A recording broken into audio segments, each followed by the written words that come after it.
कभी भी नईम उर रहमान साहब ने ये नहीं कहा कि कराची के मसाइल हल कैसे होंगे, कराची के लिए एजेंडा क्या है।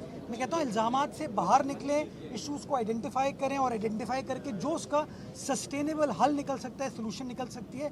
बहैसियत सियासी जमात मैं इस बात की आपको यकीन दहानी कराता हूँ कि हम उस बात के ऊपर राज़ी हैं।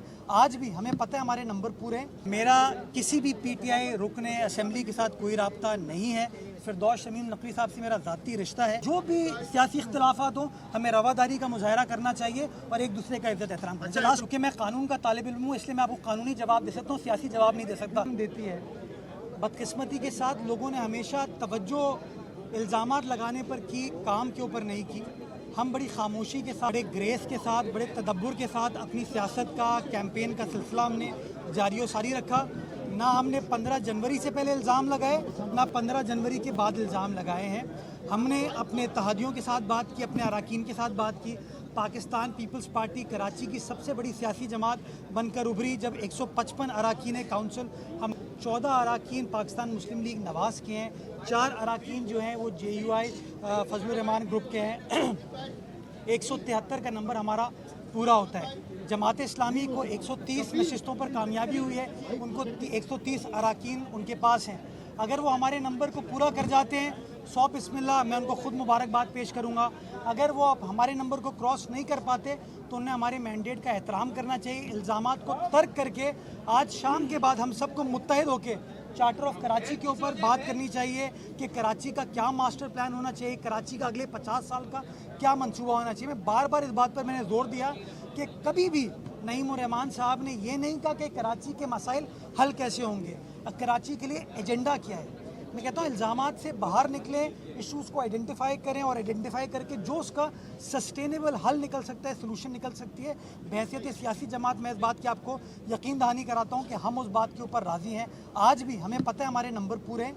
हमने अपने अरकान को नहीं बुलाया जो एक्स्ट्रा थे, जो अरकान हमारे काउंसिल में इलेक्टेड हैं वो आए हैं।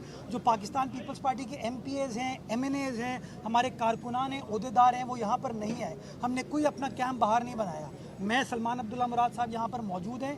क्यों? क्योंकि हम नहीं चाहते कोई कन्फ्रंटेशन हो, हम नहीं चाहते कि किसी के साथ कोई आज लड़ाई झगड़ा हो। अफाम व तफहीम के साथ पोलिंग का प्रोसेस होना चाहिए।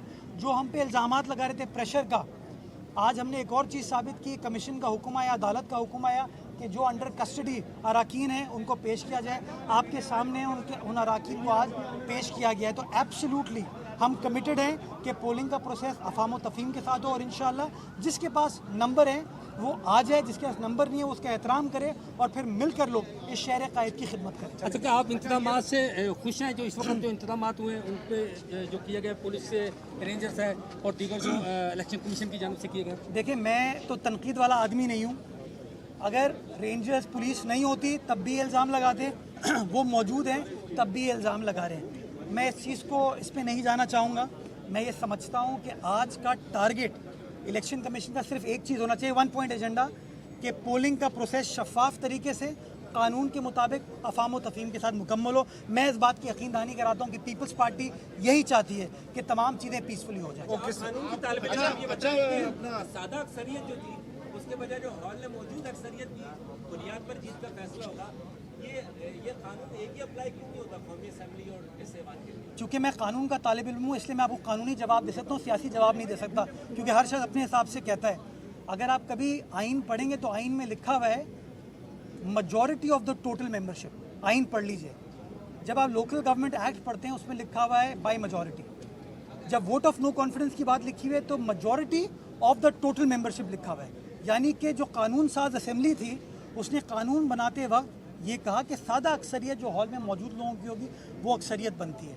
ये कानून साज असेंबली ने फैसला कर दिया। इसका फैसला मुझे रीगल चौक पे नहीं करना, इसका फैसला मुझे फवारा चौक पे नहीं करना। और मैं समझता हूँ हम सबको अपनी इन चीज़ों से दूर रह के इलेक्शन कमीशन को एक काम करना चाहिए। ये बताइए, कानून के तालिब इल्म ये फरमाइए कि 2 अरकान को PTI को हथकड़ियाँ लगा के लाए, ये किस कानून? ये गलत है, ये गलत है। मैंने खुद देखा फिरदौस शमीम साहब के हाथ में हथकड़ी नहीं थी। मैं खुद उनसे खुद में मिलने गया।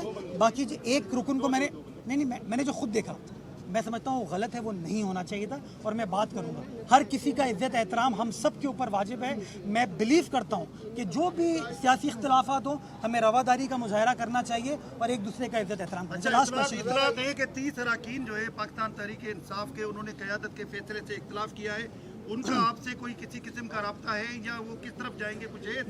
मेरा किसी भी पीटीआई रुकने असेंबली के साथ कोई रब्ता नहीं है।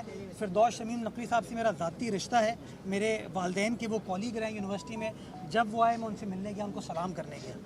तो उसके अलावा मेरा किसी और से कोई रब्ता नहीं है। वो क्या फ़ैसला करते हैं मुझे नहीं पता, कुछ देर में आप लोगों को पता ही। 15 साल से गवर्नमेंट है पीपल्स पार्टी की, कराची में ना तो जामे मंसूबा दे सके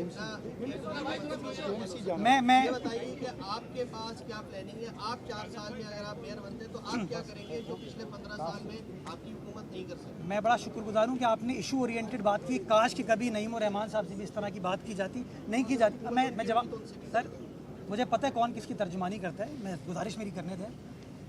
पीपल्स पार्टी ने शहर क़ायद की खिदमत की और ख़िदमत के बेसिस पर शहर क़ायद के वासियों ने वोट दिया है हमको। काम आज भी ये लोग अपनी इल्ज़ामात की सियासत कर रहे थे, मैं नालों पे जा रहा था क्योंकि मैं हुकूमत का हिस्सा हूँ, मेरी जिम्मेदारी है। मेरा वज़ीर आला जो है वो ठट्टा बदीन सजावल का भी रुख कर रहा था, इब्राहिम हैदरी का भी रुख कर रहा था। कराची के मुख्तलिफ नालों पर मैं भी मौजूद था, करमुल्लाह वकासी साहब, नजमी आलम साहब भी मौजूद थे। तो हम काम करते हैं, लोगों के साथ रहते हैं, लोगों के दरमियान रहते हैं, इसलिए लोग वोट देते हैं। इसके बाद कराची का सबसे बड़ा मसला एक चीज़ यार हाफिज साहब को बुला लो, ऐसे ही उनसे बात कर लो यार, ऐसे ही